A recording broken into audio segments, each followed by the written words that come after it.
Birokrasi merupakan suatu organisasi dengan peran dan posisi tertentu dalam menjalankan administrasi pemerintahan suatu negara.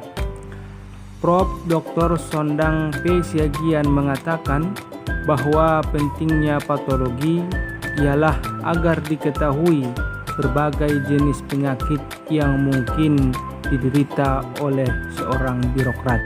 Patologi birokrasi adalah penyakit atau bentuk perilaku birokrasi yang menyimpang dari nilai-nilai etis, aturan-aturan, dan ketentuan-ketentuan perundang-undangan serta norma-norma yang berlaku dalam birokrasi. Patologi birokrasi juga diartikan dalam beberapa artian seperti sebagai berikut. Yang pertama, birokrasi sebagai organisasi yang berpenyakit atau patologis. Yang kedua, organisasi dan perilaku birokrat yang inefektif dan inefisien. Yang ketiga, struktur dan fungsi organisasi besar yang sering melakukan kesalahan dan tidak mampu berubah. Ruang lingkup patologi birokrasi dengan menggunakan terminologi Smith pada tahun 1998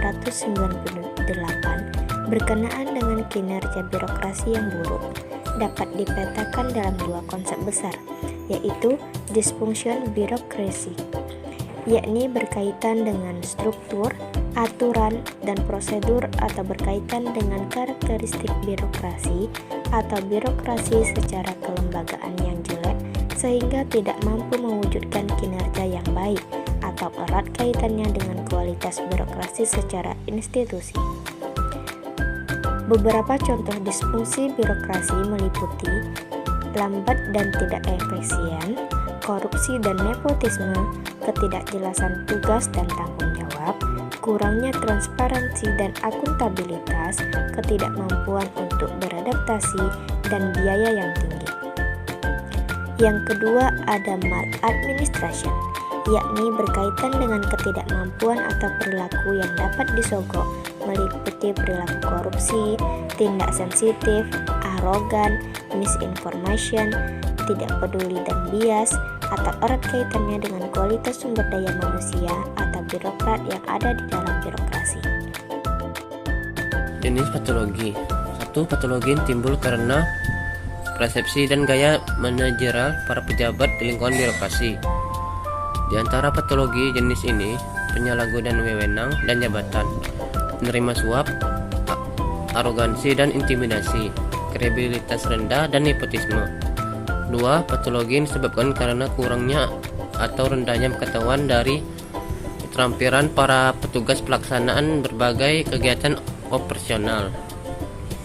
3. Patologi timbul karena tindakan para anggota birokrasi yang melanggar norma-norma hukum dan peraturan perundang-undangan yang berlaku. 4. Patologi ini diinvestasikan dalam perilaku birokrat yang bersifat disfungsional atau negatif. 5. Patologi merupakan akibat situasi internal dalam berbagai instansi dalam lingkungan pemerintah. C. Penyebab patologi birokrasi. Penyebab timbulnya patologi birokrasi adalah adanya interaksi yang salah antara struktur dan faktor-faktor lingkungan birokrasi. Kesalahan yang timbul pada umumnya adalah terbentuknya hubungan yang berlebihan. Patologi birokrasi umumnya merupakan hasil dari rantai hierarki yang panjang, adanya spesialisasi dan formalisasi birokrasi, serta kinerja birokrasi yang tidak sejalan.